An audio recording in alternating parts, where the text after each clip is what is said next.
Hello everybody, Endeavor Gaming here. You might have clicked on this video because you saw the title, you're interested in learning the speedrun for Megadimension Neptunia V2. We will be covering the new game Bad End in this. I'm going to go through and explain as much as I can up until the Dark Purple 1 fight. There's going to be a lot to cover and it's going to be split amongst a lot of parts, but I will try my best to improvise and teach you everything I know. This is a very difficult Neptunia game, very infamous in its BS boss fights and just very unfair, unbalanced gameplay. But it's still one of the most ran Neptunia games in the whole series, and also a very nice, fun speedrun. You do not get no equips.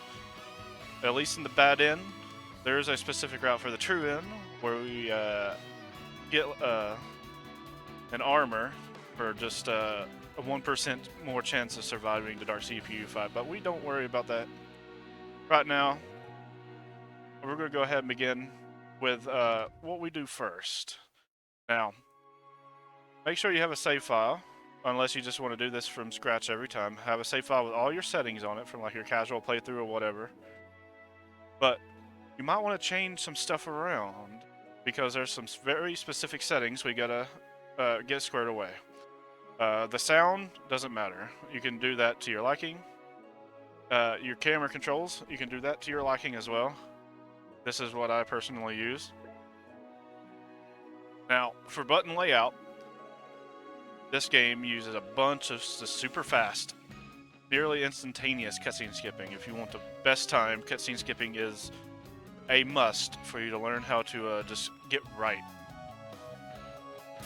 And you want to do type B because that's the least amount of chance that you're going to have accidentally bring up the previous text menu from the conversation of the cutscene you're currently in. Text speed does not matter, but the button layout type does. One more very important, super important thing to do is disable the combo camera.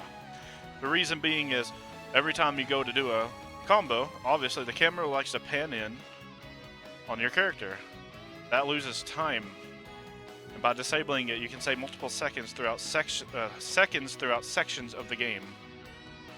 As long as we have these settings, we are good to begin.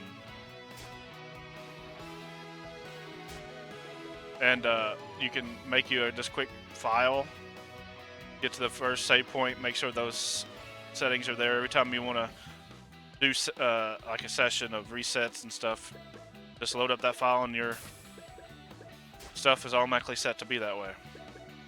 So now we're going to begin the new game. Zero-dimension Neptunia Cutscene skipping. You want to hit the L2 button and the up button on the D-pad. Not at the same time, but you can.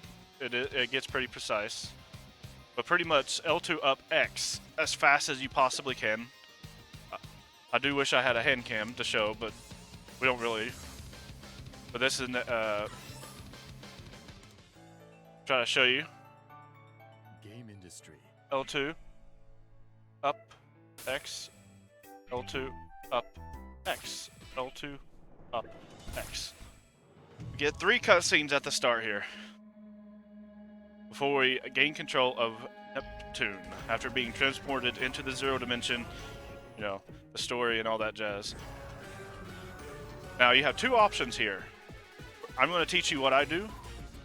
There are speedrunners who switch Neptune's and Nepgear's position. I really don't find that too much of a big deal. In this game, position, the bottommost position, will be chosen for attack targets by the majority of all the enemies and bosses in this game. So, Neptune, Nepgear, 1 and 2, Nepgear's at the bottom. Most slots, she's going to be targeted for the most attacks. We walk forward into this event fight. We just skipped a cutscene yet again. L2, up, X, as fast as you can. We already have Neptune Nepgear in our team, so we just back out. This one is a simple skip the tutorial, L2 up X, quick skill triangle for skill menu, XX for Mirage Dance, and select enemy. Hold the L2 button for instant skip on the animations, and then you also hit L2 again to skip the menu. So basically what you're going to do is you're going to skip by just mashing the L2 button as fast as we can to get through every battle. Get out of this cutscene. Now we're going to have another tutorial. Get out of that. Now, these enemies, they're very easily dodgeable. These bits, they see you and they just go in a straight line. They do not follow you. So, really not too hard to dodge here. So we're going to walk forward. Another cutscene, skip it. Another cutscene, skip it. We're going to be on the top here. Like a kangaroo. And then you're going to jump down and head to your right. There's going to be this portal here. Take it to get these 6 or 7 healing grasses. They're going to be very important later and save you some money. It's going to be a 50-50 chance of a coin flip. We got 7 here. Then just jump off back to your left. Climbing up this thing is a pain in the butt sometimes to try not to get stuck. Over time, you'll get better and better at it, though. Now, most of these enemies Like a kangaroo. just aren't too bad to dodge, mainly because we can just stay on the right here. Really just hugging the right. Dodge all the enemies, especially up until you come to this point here, where we have a really important item chest. In the Zero Dimension, we're going to be collecting as many SP charges as we possibly can. We did not luck out here. This has another coin flip roll between 4 or 5. We got the 4. That's not a big deal. If we keep on losing coin flips, it could become a problem. But there are just ways around it by getting lucky. Now we just follow this road up again, just more and more until we get up to where this, goes a little high here, and then we go left. Dodge all these robots hit again just by hugging the left here. Then you're going to come to this event marker, where we're going to meet up with Uzume. Now, go to your party and skip the tutorial on how to set up your party. And we're going to have to go to formation. It's going to be our formation change for the rest of the game up until we get to Heart Dimension. We're going to hit X at the top here and then switch with 1. Because 1 needs to be right there. Then you're going to hit X again to select this blank space and go down to 4 and move 4 there. Then we're going to want 2 at the top left, 1 or 2 from the far left. Same with 3, top right, 2 from the right. So like this, you're going to want blank 2, blank, blank, blank 1, blank, blank, blank 3, blank, and then below 1 is going to be 4. Then we're going to back out. Alright, another cutscene, skip it. Now, here is a problem with this fight. You may or may not see it when I do it, but you'll want to skill right away with Uzume. Target that one. There is a chance that that first one could live. It's a really small chance. Because Uzume has a specific number of hits in her skills. And any of those hits that you see on the right there, Power 3300, 7 hit. Any of those hits can miss. And if Uzume doesn't have 7 hits, she could have a different number. But if any of those hits miss, and enough of them miss, it can deal less damage, therefore not kill an enemy. Now here's one of the possibilities after that one is dead. The one right in front of Neptune here can defend like it did, or it can attack Nepgear.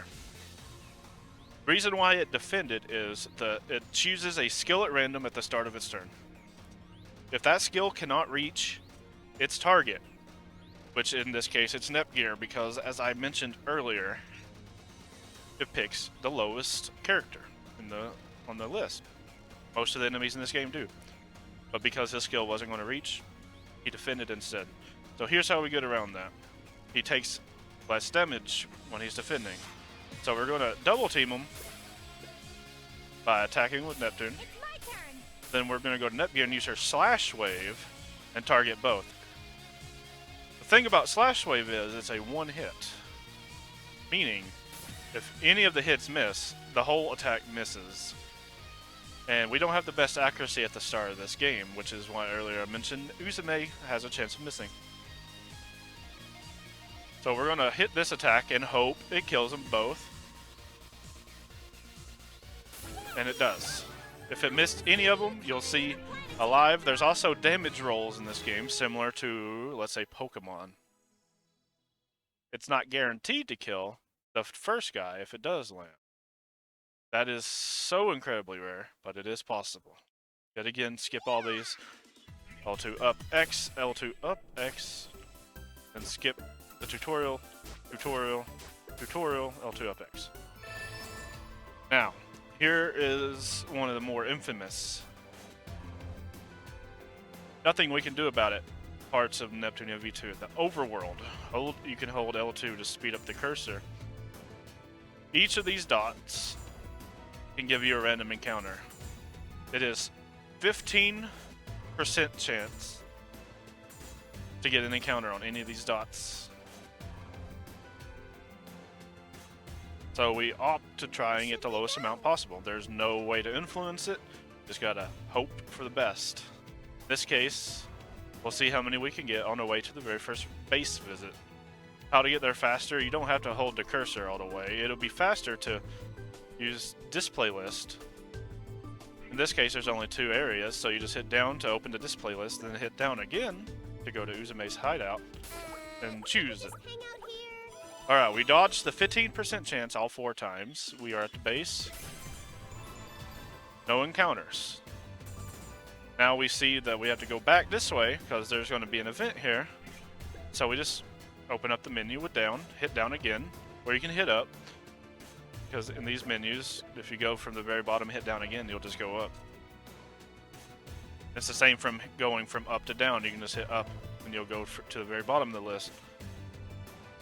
Let's try Oh, going here. there is our very first encounter. Right, I'm ready We right don't now. want encounters as in Zero Dimension if we can help it.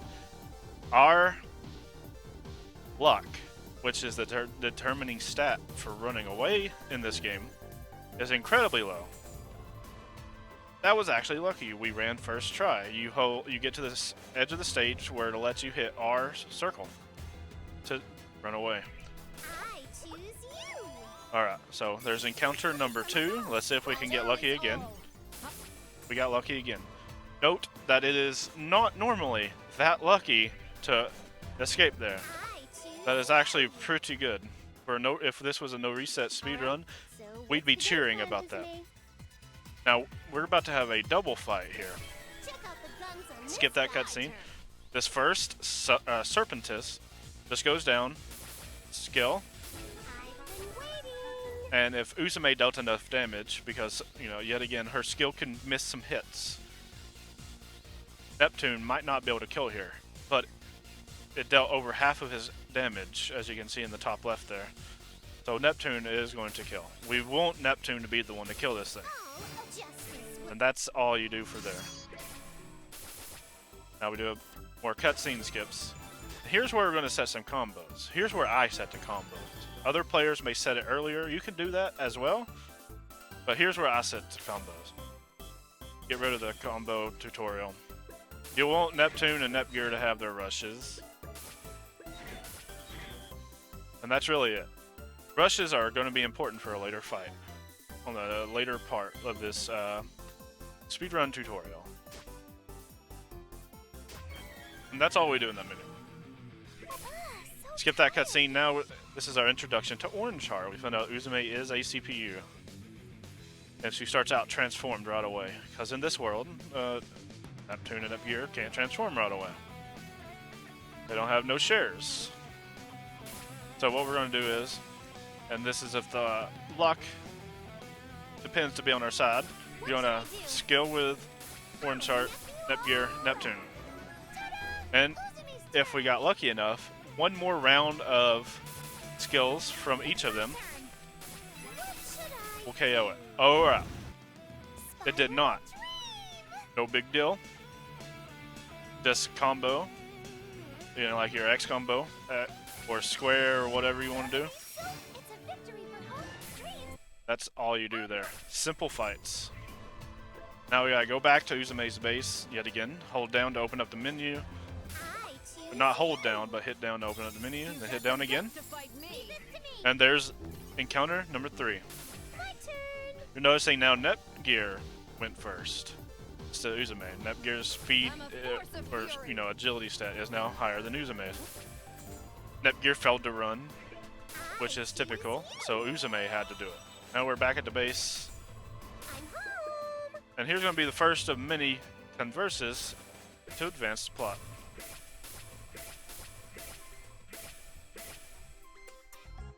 That speed right there is what you're looking for after enough practice of just skipping cutscenes. L2 up X, L2 up X, L2 up X. You'll be doing that a lot in this speedrun. But after that, the game is like, oh, so we've already been back and forth, you know. Want to do it again? We gotta go do it again. There's our 4th encounter. Again, we're gonna try to run. Failed to run. Failed to run. That's to be expected. It's not good. Especially when Uzume's taking damage. Alright, see, this is about what you expect. A bunch of failed attempts to run, although this is starting to get a little ridiculous here. Everyone's taking a lot of damage. So in this case, you can either risk it or you go back and heal. Every time you return to base, your health goes back to full. So let's try this again. Alright, no encounters. End cutscene. Nameless ruins. Now this is the exact same as last time, except we don't have a fight waiting for the end of us. We have to go to a separate part at the end of the dungeon. It's very straightforward. Just go back up this place. Ignore how tricky that can be.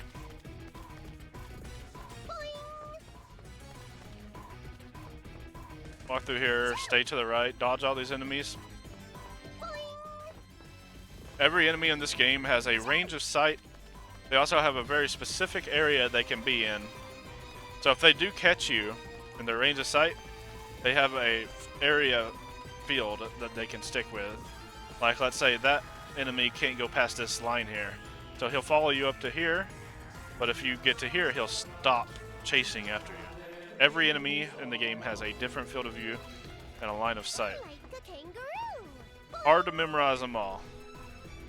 But once we get up here, it is suggested to grab this life fragment box. You'll get 2 life fragments there. Life fragments are key to, you know, reviving your characters once they die. Then we'll just go straight to this cutscene marker, and that's over. That's all we need to do. But now we gotta go back to base for encounter number 5. And we're stopped right there, right before base, because now we gotta go to this dungeon here. Very first actual dungeon, Coral Station. Can't we just hang out here? What we're gonna do here is do a little save. Alright, I'll do my best. Depending on what console you're playing. It can be any console, except for PC. This place can crash in specific areas. There's a lot of dungeons that can crash in specific areas. This is the first one of the run. It's very rare. This is one of the more rare dungeons, but it is possible in the PlayStation 4, PlayStation 5, and PS4 Pro with solid state drive. Speaking of which is the preferred console for speed, PS5 is the fastest, followed by the PS4 Pro with solid state drive, PS4 original, Steam release, and then the Switch is the slowest. Steam release is also incredibly bad. I don't recommend the Steam version or Switch version for speedruns unless it's a little starter version for you to eventually get a PlayStation someday. You'll notice a huge improvement over Switch, Steam, and then going into the PlayStations. So now this dungeon is a little complicated. but not too much so. You have bits. Bits are huge wild cards. They have a big area of effect, and they chase you with a very fast speed. So avoid bits at all costs. You want to go through this little walkway here and go downstairs. Yet again. Dodging these bits here, hugging the right wall because you're going to get into this cutscene. That marker's in the middle there, but the cutscene field of view stretches all the way to your right, all the way to the left. You cannot skip it. You'll want both of these items. It's another life fragment, and then a beam saber for Netgear. That's going to be important for later to sell for money if you need money. As soon as you get into this next area here, I'll reload it just to show you. Very first item you're going to see on your left here is going to be healing grass. Go grab that. And then normally we're supposed to go right there, but we're going to go right past it and go to the left here to pick up another coin flip SP charger box. Either going to be 1 or 2. So let's see what we get. 1, we're 0 and 2 on good luck so far. Now that we're back up here, we'll head to our right and go down here. Go forward and then left here. Avoiding these big robots. They can be in the way sometimes. They can get nasty. But as soon as we're in the next part here, let's go up this walkway on our left. Skip the cutscene. And for beginners, you can save here. We're going to get our first coin chest. And then another double boss fight. You can save for practice or for good luck. We can be as low as in the mid 600s or as high as over 1,000 on here. Obviously, we hope for the best, but it doesn't really too much for the outcome. We got 900. That's not too bad. It's the middle ground. So now we're going to be in this event. Skip this cutscene. Now we're going to have Uniceldos. This boss fight is unique, and we can't damage him until we use a team attack on it, like a formation skill, as the game calls it. So we want to build up our EXE gauge as fast as we can, which is why we gave everyone Rush earlier. So X triangle triangle will fill up the gauge, and you'll notice at the top right there, it's flashing. So now we just got to defend with our characters until we can form a triangle around the enemy. That really depends on this enemy here. Alright. So now that we formed a triangle, go to your command skills, hit left, go to your formation skill, Tri-Burst. This will happen only when all of your characters are in the same form, meaning that Uzume cannot be transformed into Orange Heart. She has to be Uzume. Or if she's transformed and we've unlocked the transformations with the other Netgear and Neptune, transform with those, and then we can do it with them as well. Alright, so that introduces us to Parts Break and V2 mechanic. But now we can damage it. Hopefully with some good luck, we can kill it in just one skill here. Sometimes it can live, which in that case, you'll just combo it. That time it didn't. That should be the last. So now we're going to skip the cutscene. We're going to start out with Orange Heart for this fight. And the Giga Slaymon is going to concentrate on just Orange Heart for the first half of his life bar. Every boss has a specific pattern that they do until they get halfway dead. Once they get to the halfway point and below, they become a wild card. You cannot predict what they're about to do. So we're just going to skill him with everybody the best we can. The first turn. Then on the second turn is when I like to de-transform by hovering over HDD off and then hit X twice. So now, I'm just going to go skill again with everybody while trying to form a triangle. That will fill up the EXE gauge, give us a free Tri-Burst skill. Now, it's not guaranteed to land. We're going to obviously hope it lands.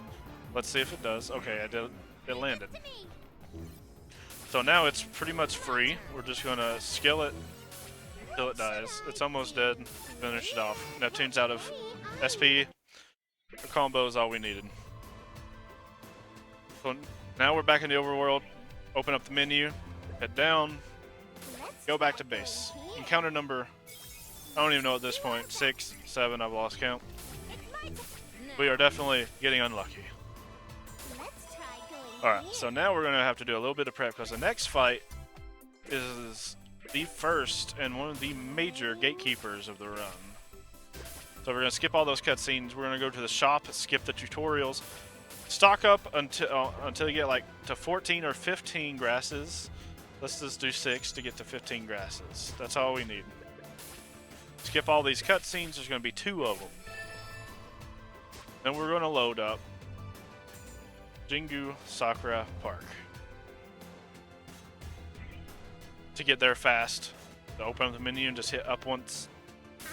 We'll be on our way, hopefully with no encounters. We get an encounter, number 7 or 8.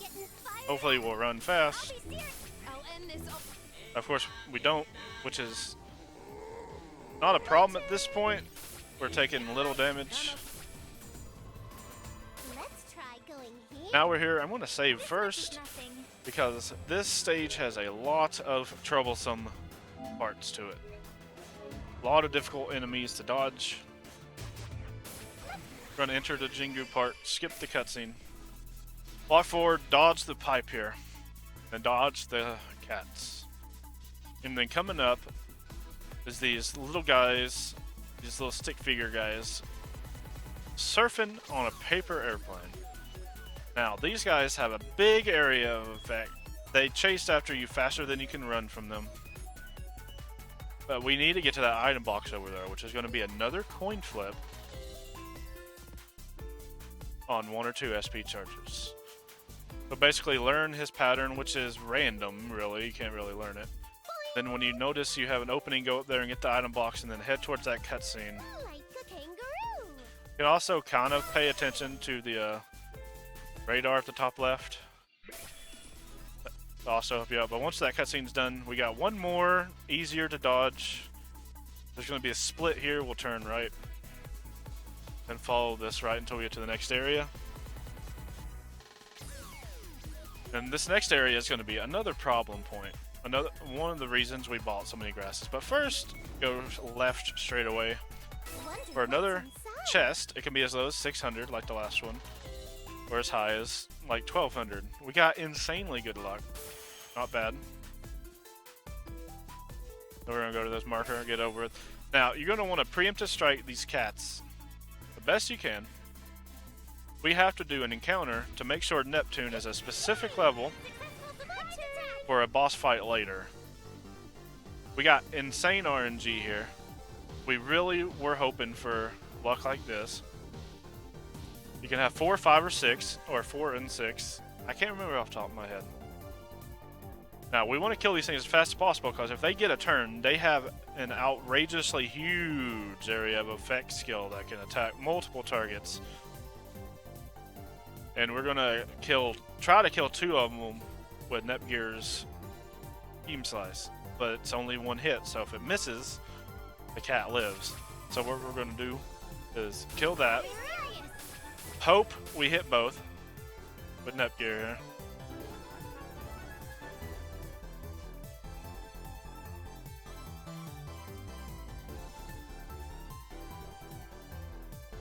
Yeah, sometimes it can be trouble.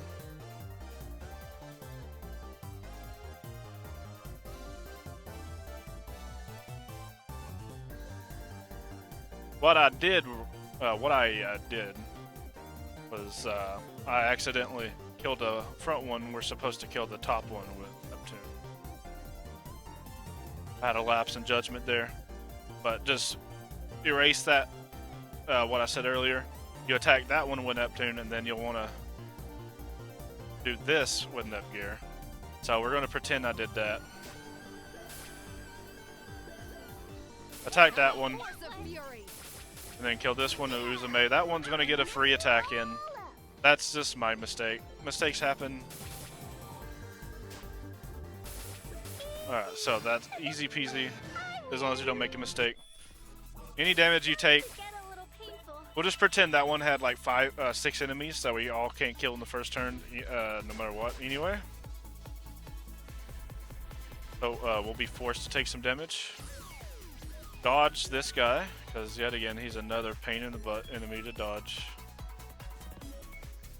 Now we have to walk across both of these giant creatures here.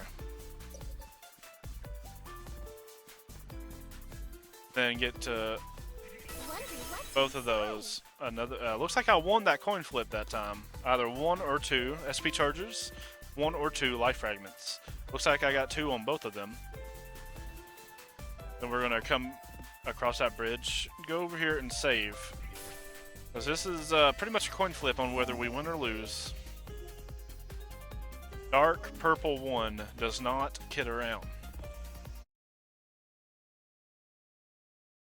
Alright, after saving, you'll want to come up here to this event marker, skip cutscene, skip this tutorial, skip this cutscene here. Now, let us begin our battle. Alright, right away, you're going to notice how she does an attack. And it's going to hit everybody on this plate here. That's because all 3 of us are on the same landmass. So what we're going to do first is move Neptune onto the right here. Then you're going to want to heal everyone damaged, which was everybody. Keep Netgear on the middle platform and then put Uzume on the left one. Now all 3 of us are going to get a chance to attack. And then when it's her turn again, she's going to have a 50-50 chance. She's going to either attack Uzume, because Uzume is the lowest number in our order of characters, so she's going to be attacked. Or she can land on heads and do an AoE attack that's going to attack all 3 of these land masses. Let's hope for the best of luck after we do a skill with every character. We have a problem with Netgear though. She can only attack with MPBL, which is just like her Beam Slicer. In untransformed state, it's going to be a 1-hit, meaning if it misses completely. And she loves to do that in this fight, so hopefully it does not, but it did miss. So we get to show you in person how it misses. So I'm going to attack with her, and hopefully she does not AoE. Nope, she just solos Uzume. That's what we wanted. So we're going to rinse and repeat, heal anyone that got damaged. In this case, it was just Uzume. So just heal her. You'll want Uzume to continue being the only target, or just a solo character being the only target. That's what we want to see. But once she gets to the halfway point, besides the AoEs, she's going to become more of a wild card. She can attack any of the characters. Good luck so far. Also, at any time, she can do what we call a nuke. Separate from the AoE, it attacks everybody, but it's twice, 3 times as powerful even. It can almost kill everybody, and it's almost unrecoverable if it happens. We absolutely do not want to see a nuke. You know it's a nuke when every character gets hit by it just that one time and they're almost dead or they die. That's when you know you got nuked. Insane luck. You don't normally see this luck, but this is what you hope for in a speedrun. There's a possibility if Netgear lands this hit, we win. This is what you call a perfect fight. But you can replace any of these turns with an attack that she will hit everybody with. Or after the halfway point, she can attack Neptune or Netgear. It's all the same, but we have the God fight. She attacked just one character the whole time. That's what we would like to see. It's a skill. And it's over. You didn't see it here, but this fight really is a gatekeeper. It is very difficult. You will see it many a times in people speedrunning of this game, that this fight is really bothersome. There's nothing we can do to enhance the RNG. You just gotta hope for the best. Thankfully, it's really short and really simple to learn. Then after that, we just gotta go back to base. Hopefully with no encounters. No encounters? And that was pretty good luck. And this is it for part 1 of the new game Bad-In Megadimension Neptunia V2 tutorial. If you enjoyed this, please like and subscribe for more Neptunia speedrunning content, or just any speedrunning content in general. Clip compilations and clips from my Endeavor Gaming Twitch channel, where I do tons of speedruns and casual play. Where the party's at. So thank you for watching, Nepon gamers, and I hope something was learned from this. Let's get it